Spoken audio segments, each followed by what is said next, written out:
Endi mana o'zlaringni oldingi o'zlaringlar faizlar bu payt bizning paytda bahodir sotsialistlik bo'lmaganda qani o'sha payt man rasmlarni arxivlarni tomosha qilyapmanda voy deyapman hozir qani edi hozir yo'q mana shunaqa talpa bilan mana shunaqa auditoriya bilan hech kimdalar hozir hamma kichkina xonalar u yoq auditoriya kichik bo'lib ketdida agar o'sha paytda hozirgi o'sha narsa hozirgi paytda bo'lganda manimcha biz SNG bo'yicha portlab ketgan bo'lardida ko'pchilik qiziqqan esingizda bo'lsa faqat Instagram degan narsa bo'lmaganda Telegram bo'lgan Facebook sal bo'lgan одноклассник bo'lgan bizlarni Ispaniyalarga borganda Madridga qo'yardingiz siz Yaponiyalarga borganingizda qo'yardingiz shularni qo'yardik-ku lekin hozir endi bilmayman hozirgidek rivojlanmagan blogerska anaqalar yo'q edi bunaqa auditoriya anaqalar qilish Madridist O'zbekiston nima u deb savol beryapsiz aka.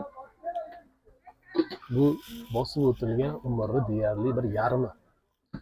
Real Madrid futbol klubiga qiziqish, unga bo'lgan mehr muhabbat.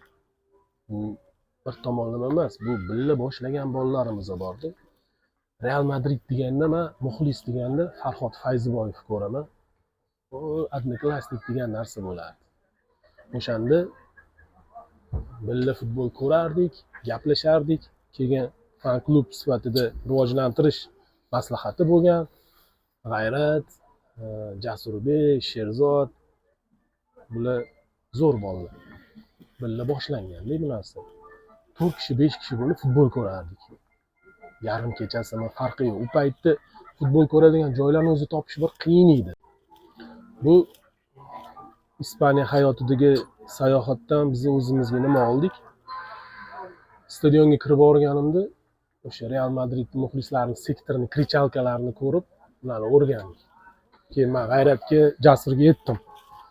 Shuni o'zimiz qilaylik ispan tilida.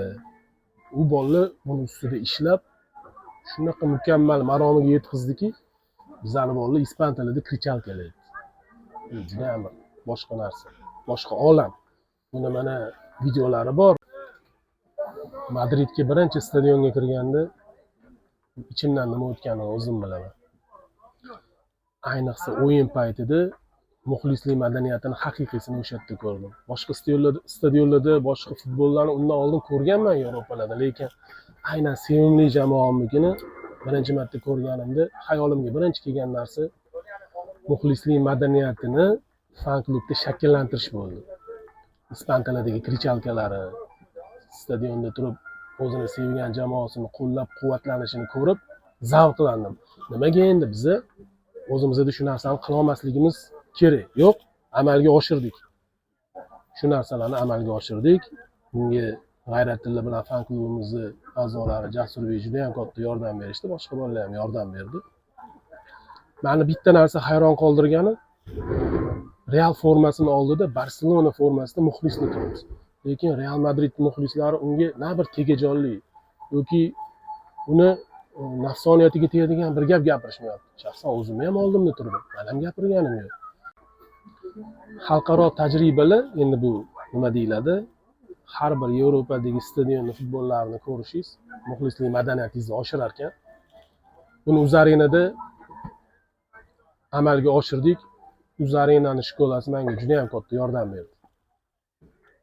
O'zbek yigitlari bir-biriga qarshi klubni tanlasa ham bir dasturxonda o'tirib, birga choy ichib, El Clasico ko'rish. Bu Uzarenaga men juda ham katta rahmat deyman bu narsaga. Chunki haqiqiy do'stlarni ham Uzarenada topdim men. Juda katta auditoriyani topdim Uzarenada. Santiago Bernabeuda haqiqiy muxlislik madaniyatini oldik. Uni O'zbekistonga olib kelib, Uzarenada o'zbekona shakllantirdik deb o'ylayman. Uzarenada yana bitta narsani topdimki, Barselona muxlislari bilan do'stlikni. Uni kapitani Otabek Adilov bilan meni ukamdek bo'lib qolgan.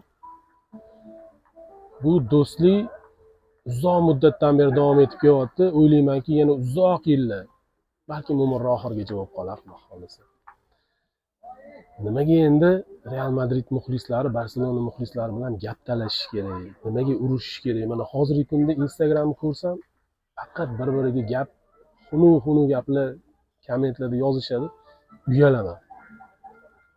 Uyat. O'zbek bizani mentalitetga to'g'ri keladi. Bizani Menimcha to'g'ri kelmaydi.